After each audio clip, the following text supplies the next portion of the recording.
ગોંડલ થી કંટોલિયા જવાના રસ્તે પાંજરાપુર વાળો બ્રિજ છે. એ બ્રિજ થી નદીની આ બાજુ અને ખેતરવાળા મેલડીમાં છે. એ ખેતરવાળા મેલડીમાંની અને પાંજરાપુર વાળા બ્રિજ ની વચ્ચે કંટોલિયા જવાના રસ્તે આપણે નદી કિનારે અત્યારે ઉભા છીએ. જોકે આજે હું અહીંયા તમને જે બતાવવા આવી છું ને એનું કારણ છે લાલ પાણી. ગુજરાતની અંદર આમ તો લાલ પાણી એટલે કોડવર્ડ ની અંદર દારૂની બોટલ થાય, પરંતુ અહીંયા નદીની અંદર જે લાલ પાણી છે એ લાલ પાણી ગોંડલી નદીની અંદર જમા થયું છે.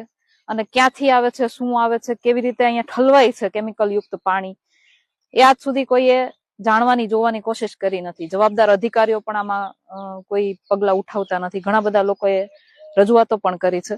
મારી પાસે પણ આ રજૂઆત આવી છે, એટલે આજે હું ઘટના સ્થળે આવી છું અને જે કહેવાય ને કે નદીનું પાણી હું તમને બતાવું, એ પાણી તમે જોઈ લો.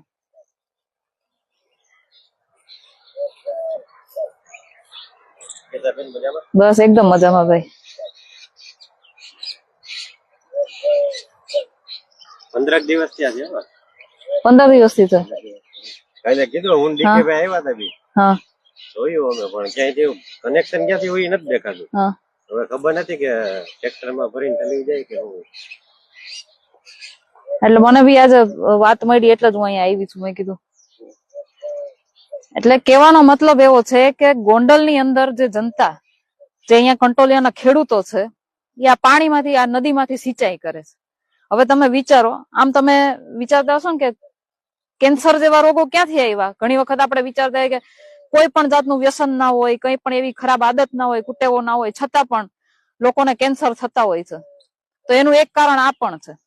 આ નદીમાંથી સિંચાઈનું પાણી જાય, ખેતરની અંદર પીવડાવવામાં આવે, એમાંથી શાકભાજી, અનાજ, ફળ, ફ્રૂટ જે કઈ પણ ઉગાડવામાં આવે એ ફરી પાછું તમારા ઘરમાં આવે અને એ ખાવાથી તમને કેન્સર થાય.